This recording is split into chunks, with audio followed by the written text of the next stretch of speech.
Global Marathi news channel मध्ये आपणा सर्वांचे स्वागत आहे।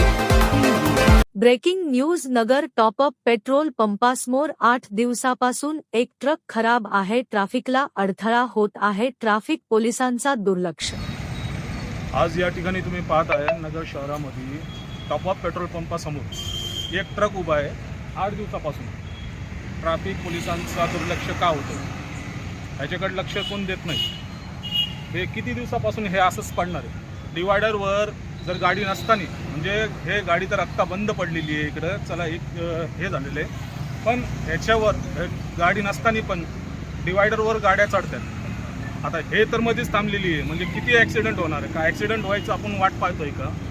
हेच तुम्हाला बोलायचं आहे, ते लवकरात लवकर क्लिअर करावं। या ठिकाणी SP साहेबांचं पण घर आहे, तिथे SP साहेबांचं पण, आणि हे भरोसा असेल त्याच्यासमोर एक्झॅक्ट त्याच्यासमोर थांबलेली गाडी 8 दिवसापासून, यांचं पण दुर्लक्ष। आणि टॉपअप पेट्रोल पंप या साईडला आणि वाहता रोड आहे, त्याच्यावर ॲक्सिडेंट होण्याची दाट शक्यता आहे। तर लवकरात लवकर क्लिअर करून घ्यावं, हेच माझी नम्र विनंती।